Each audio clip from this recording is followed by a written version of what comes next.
Now at 6 and streaming on crossroadstoday.com, Victoria County deputies arrested a man on intent to promote child pornography. A blue alert is issued for an armed suspect after a North Texas police chief is shot. And the superintendent search continues for the Victoria Independent School District.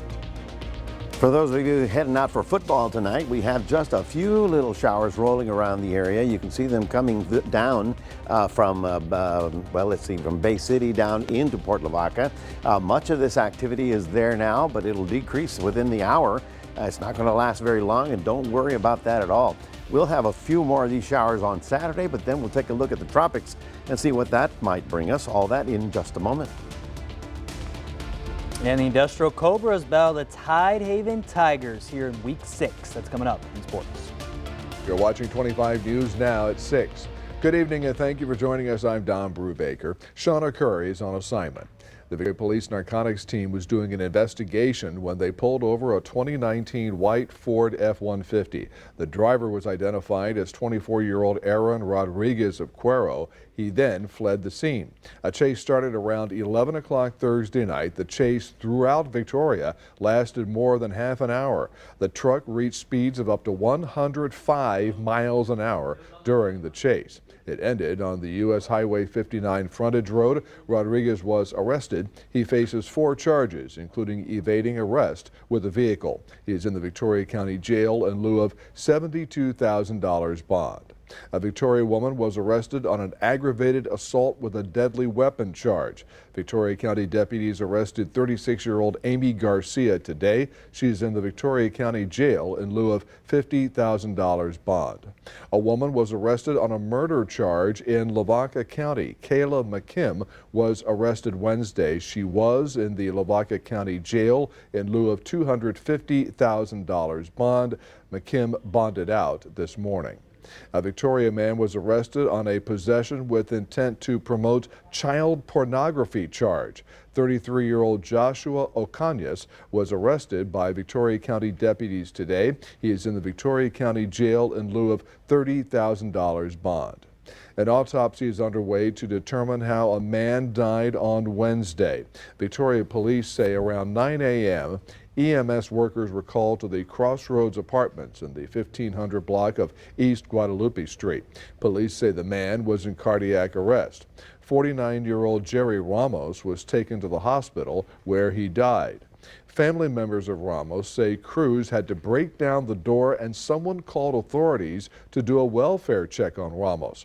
The Fort Bend Medical Examiner's Office will conduct an autopsy to determine the cause and manner of death. Family members say Ramos was homeless at the time and they're uncertain who owned the apartment where he was found.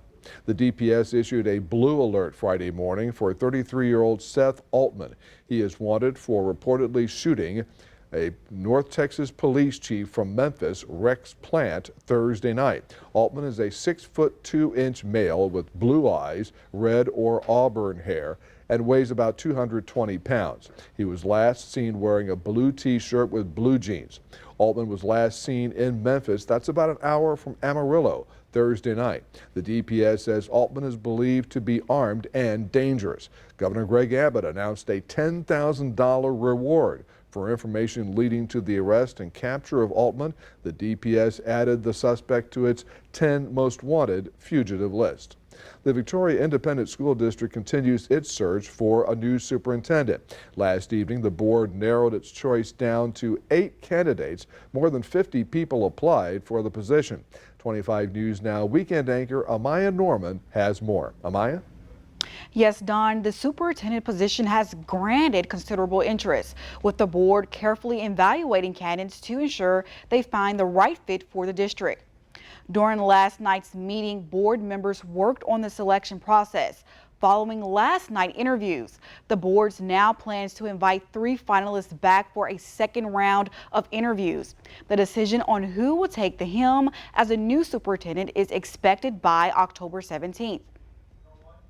I mean, one of the most exciting things is just seeing some of the fresh ideas that are coming in and the commitment there is to education in this region and in this state. We have sat through 8 interviews with just some phenomenal candidates, all with incredible experience and are all result driven. Former Superintendent Dr. Quentin Shepard resigned in April. His last day was May 25th. He's now working in the Pflugerville Independent School District near Austin. His contract was supposed to end in June of 2026. The district paid Dr. Shepard more than $49,000 for unused accrued vacation days. The VISD appointed Deputy Superintendent Randy Myers to serve as intern superintendent. Back to you, Don. Amaya, thank you. And now here's our viewer poll. And it's concerning the superintendent selection. How important is community feedback in the community or the superintendent selection process? Is it extremely important, somewhat important, not very important, or not important at all? Now, according to our audience average, you're saying it's somewhat important. We thank you and we want to hear from you. Come to crossroadstoday.com/to take part. We'll have the latest results on 25 News Now at 10. A burn ban in DeWitt County went into effect early Friday morning. Burning in the unincorporated area of DeWitt County is banned if it would create a public safety hazard. A person who violates this order commits a misdemeanor, punishable by a fine of up to $500. Lavaca County is also under a burn ban. And now let's take a first look at your forecast. Here's First Warn Storm Team Chief Meteorologist Mac Pettis. And Mac, of course, the obvious reason for these burn bans, we haven't had enough rain. What about the next 48 hours? Well, for the next 48 hours, we're sort of in luck. We may have a few little showers, but not enough to knock everything down, certainly not the amount of rain that we actually need. But here's that activity that I promised you over the last couple of days. It's finally here. Just a few little showers, one of them going right through Calhoun County and Port Lavaca right there. But this is going to pass through and die probably within the next hour or so. It's not going to last very long. Tomorrow afternoon, we'll see more of this. Will it affect you? We'll talk about that and take a look at the tropics coming up in a moment. Don, back to you. Mac, thank you. A road in Victoria County Precinct 4 will be closed Monday. Tipton Road will be closed due to repairing a cross pipe. The closure will be in effect from 9 a.m. to 2 p.m. The Salvation Army of Victoria's annual dinner last month was a big success. The Salvation Army made a net profit of over $60,000. That topped their goal of $50,000. There are over 260 people at the banquet. The money is being used to fund their various programs. The Salvation Army shelter is now at 127% capacity every night. In August, the Salvation Army provided over 2,500 meals. After 6 months, the Salvation Army Life Enrichment Center is busy helping the community. The center is at the Salvation Army of Victoria headquarters, 1302 North Lewis Street. Over 300 clients used the library in the center last month, with close to 90 clients using the computer at the LAC. The Texas A&M Extension Service conducts seminars on topics like cooking well and handling stress. Nurses from the First United Methodist Church program are helping people at the clinic there, along with doctors from the DTAR residency program. The clinic is for people who don't have health insurance. The American Red Cross held a training session today in Victoria to prepare people who want to help during natural disasters. No one showed up for the training. 2 people trained this week in Corpus Christi have been sent to areas hit by Hurricane Helene. The American Red Cross pays expenses for volunteers so they can go help those in need. Today's effort is still mass care. Volunteers are helping feed, clothe, and shelter those who are down and out right now. The volunteers are also trained to offer spiritual care. If you're interested in the next 4-hour training session, call 361-945-2678. Tonight on Inside Edition, former President Donald Trump is returning to Butler, Pennsylvania tomorrow, where the first assassination attempt against him took place. Former President Trump will hold a rally in the exact same field where he almost lost his life. Inside Edition is there and spoke exclusively with Helen Comparator, the widow whose husband, Corey Comparator, was shot dead by the sniper's bullet aimed at Trump. Now, 3 months after he was shot, Helen and her daughters are returning to the Butler Fairgrounds as guests of the former president. I remember my husband being very excited to be there, like a kid. I'm grateful more people weren't killed. It was a horrible day. But, you know, my husband deserves justice. And you can watch this story tonight after 25 News Now at 6 p.m. on KAVU TV. Remember to subscribe to our YouTube channel, Crossroads Today. Hit the like button and click the notification bell. Then you can see Crossroads Today on YouTube. And stay with us coming up on 25 News Now at 6. Elon Musk will join Donald Trump at the Butler rally tomorrow. Also ahead, how the tech industry is feeling the effects of Helene.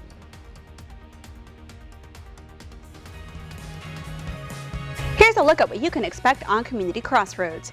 We hear from On-Ramp Coastal Bend. We learn about the pumpkin patch. We hear from candidate Stephanie Basham, and we learn about what the food bank of the Golden Crescent has going on.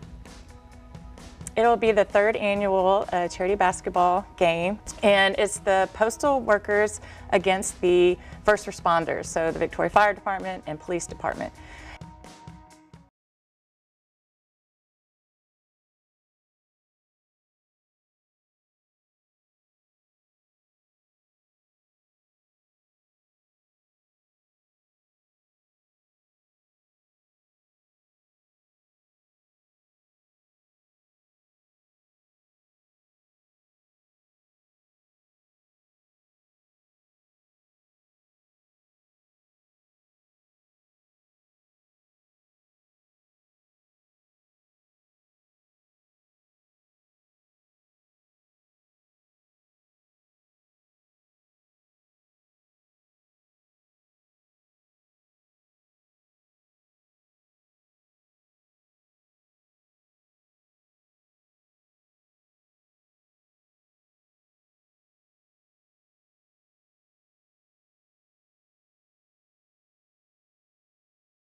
Elon Musk will join Donald Trump at his rally Saturday in Butler, the Pennsylvania city where the Republican presidential nominee survived an assassination attempt back in July. Trump's campaign confirmed the CEO of Texas-based SpaceX and Tesla will be among the special guests in attendance. The event will mark the first time that the billionaire businessman appears publicly at a campaign event for the former president since endorsing him. And the election is just around the corner, and there are a few important pieces of information for voters. The last day to register to vote is next Monday, October 7th. The last day to apply for ballot by mail is Friday, October 25th. Early voting begins on Monday, October 21st, and ends on Friday, November 1st. The general election day is Tuesday, November 5th. Just over a week ago, Hurricane Helene slammed into Florida, destroying cities and towns along the Gulf Coast. The storm then devastated 6 states, killing more than 200 people. The devastation in North Carolina is also impacting an extremely important corner of the tech industry. On the outskirts of Spruce Pine, North Carolina, a town of less than 2,200 people, are 2 mines that produce the world's purest quartz. These mines in this little town are responsible for 80 to 90% of the crucibles that are used by the semiconductor manufacturing industry to make silicon chips. Because of the destruction and damage from Hurricane Helene, it could take weeks for the mines to be operational again, let alone rebuilding communities devastated by the storm so specialized employees can return to work. David Bader says this could lead to disruptions in the supply chain. This will have an impact in our chips, and it could substantially add the delays to the processes and that means delays in consumer products that use these chips, and also driving the cost to consumers higher. During the last global chip shortage in 2021, caused by the pandemic, car manufacturers were building nearly complete cars, but without the chips to power critical features, they couldn't be shipped. Although some chip manufacturers may have several weeks' supply of high-purity quartz in order to continue production, a longer shutdown paints a grim picture. Any disruption, such as this event from Hurricane Helene is causing, may have profound impacts for potentially months to come. I'm Ivan Rodriguez reporting. Texas A&M is the #1 public university in the nation for the number of Fortune 500 CEOs. This year, investment analysts found that Texas A&M is #5 overall and the only Texas university in the top 10 with 7 CEOs on the list. Texas A&M is tied in the rankings for the first public position with Purdue University and the University of Michigan. And A&M was also named the #1 university in Texas by the Wall Street Journal. Well, we'll have to talk about that. He's a lone boy, folks. That's why he's saying that. Okay? You know, Don, I actually swing both ways. You know that, right? My first BA was at the University of Texas at Austin. And I went my first year of meteorology at A&M. So there you go. I've got friends on both sides. Good afternoon, everyone. 87 degrees. We had a few little light showers. This is the stuff I promised you all week. It finally arrived. 93 was our high before the clouds rolled in. We've had a few little rain showers around the region, but football is up tonight. We'll be talking about that and what to look in the tropics coming up in just a moment.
Well, for those of you going out for football tonight, our CFL game of the week is going to be the Tidehaven Tigers versus the Industrial Cobras at Cobra Field. Partly cloudy, a few sprinkles sort of went through the area within the hour, but they're falling apart. This is not going to be a continuation of that event at all. Southeast, or rather easterly winds at 10 miles an hour. Game time at 82 and end of game about 76. So a great night out with good temperatures out there. Here's the activity I was talking about. Just little light rain showers. I'm calling them sprinkle showers because they're not severe, they're not heavy, and they don't last very long. And once the sun goes down, all of this is going to be over with. This is all part of that tropical blob that we've been watching for a week. You can see the clouds and the rain associated with it. Here's the lowest pressure. That's why to the north of the front, the winds are going this way, and to the south, they're going this way. So there's the circulation that we were looking for. Now, that is not the end of that system, because farther south, down here off the coast of Mexico, we may have a tropical system in the Gulf of Mexico and I'm not worried about it. We're going to show you why I'm not worried about it. Right about now, this is the forecast for tomorrow, 91 degrees. Not bad. That's because of the cloud cover. Inland areas will not get that kind of shower activity or the clouds as well, so they're going to be a little bit warmer. But while we were watching over here, something weird happened. Pressures dropped right there where the X is. That's right off the coast of Tampico, Veracruz, right about there. That's where we expect the next system to develop. And this tropical system in the Gulf of Mexico, ordinarily, we'd be watching it very carefully. Well, we were watching it, but it's going to go in a very different direction. I'll show you that in a moment. We have 2 monster storms out in the Atlantic, but not to worry. None of this is moving toward our area. What is going to be interesting is that low. Now, here's the rainfall forecast for tomorrow. We go into Saturday, and you can see a little light rain, a little streak here. Pardon me, a little streak there, no major problems. But we're going to watch down here because in the next 48 hours, probably by Monday, that area of lower pressure will start to develop. That'll pick up that circulation. That will start traversing the Gulf. And where is it going? Yeah, it's going to Florida. How about that? They don't need any more rain, but they're going to be getting a bunch of rain with this system coming through. And what happens to us? Well, we're on the north side or the back side of the storm. So by Sunday, the dry north wind comes in and just gets us back to sunny and hot weather. So nothing to worry about there. So we're going to watch that system go by once again. So tomorrow, partly cloudy, 1 or 2 afternoon showers down in Port Lavaca, getting up to about 87, not bad. 93 out in the Cuero area, probably less of a chance of an actual shower there at all. Tomorrow's really the only day we have a good chance of getting something. Then by Monday, that north wind kicks in. We get very sunny, very warm. And then this secondary frontal system will give us another north wind that might actually knock the temperature all the way down into the upper 80s. Wow. That's your 7-day forecast. Reminding everybody, we do have a QR code. Love for you to scan that. Put Crossroads Today on your phone. Right, Don? Right, Mac. Thank you. It's a football Friday night. Max, take it away. You know what it is, Don. Football Friday night, and one of our games we're going to have is the Cuero Gobblers playing home versus the Harlingen Cardinals. That's coming up here in sports. Stay with us.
How about that? A little bit of different intro right there. Props up to the Industrial High School cheerleaders, getting us hyped here for week 6 of high school football.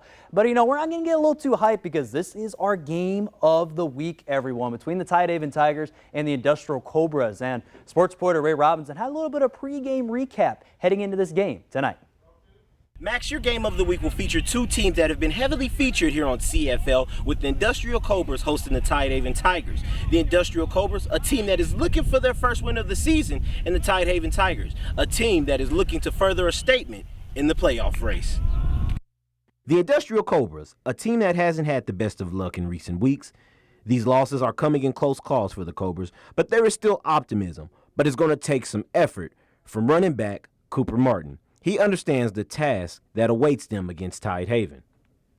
Tidehaven, yeah, they're still a really good team. I mean, they played really good opponents.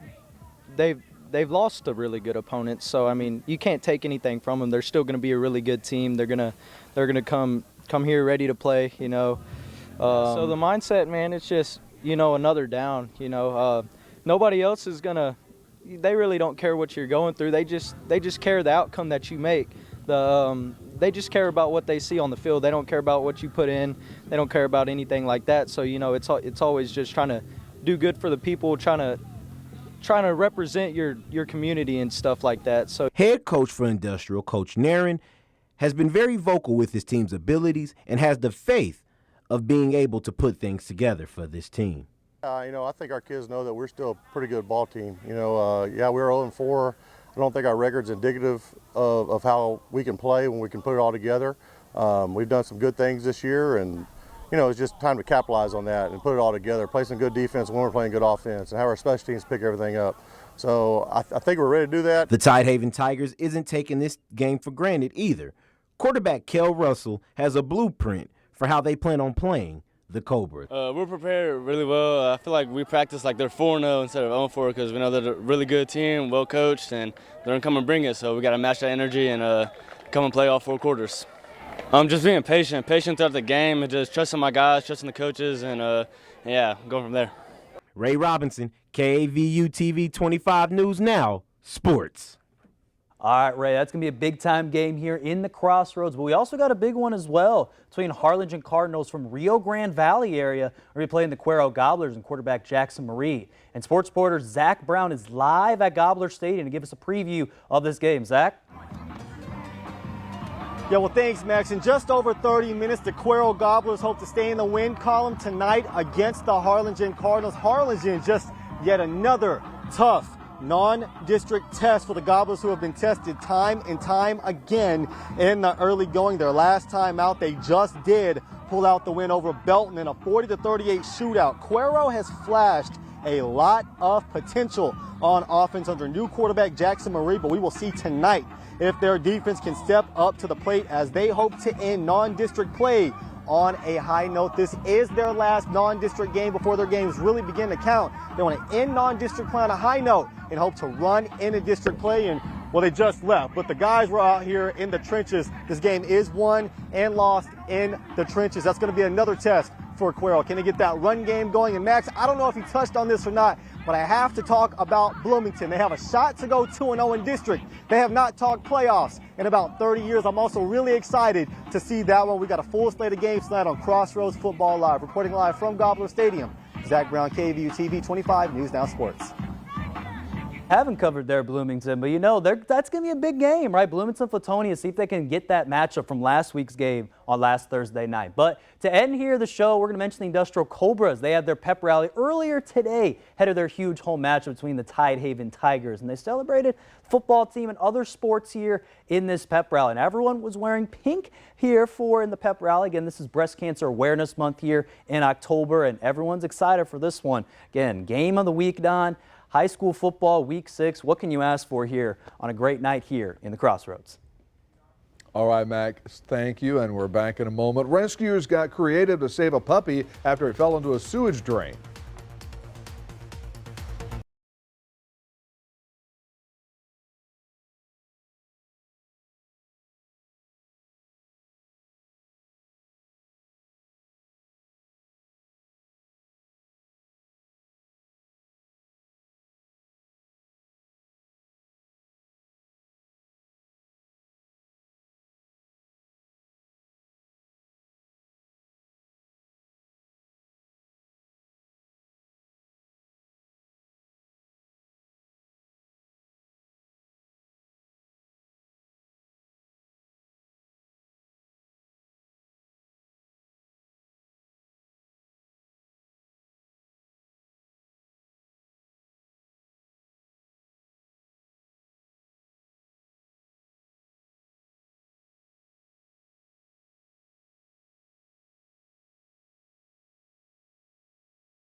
And finally tonight, rescuers had to get creative to save a puppy after it fell into a sewage drain and got bogged down in mud. They turned a catch pole into an L-shaped rod and used it to fish the puppy out of the drain. The pup was taken to a nearby animal shelter. The pup is expected to make a full recovery. Nice job, people. Nice job. Nice job. All right, it will be nice weather tonight for high school football. I think so. It's looking good. There are a few showers out there, not to worry. These will all be decreasing once the sun goes down, and they'll be gone. Evening temperatures getting down to about 78 by 10 o'clock tonight. So enjoy football Friday night. The shower chance will go away by Sunday as the north wind kicks back in. A couple of showers expected on Saturday afternoon specifically. All right, thank you, Mac, and thanks for joining us. We'll see you back here tonight for 25 News Now at 10. Have a good one, everybody.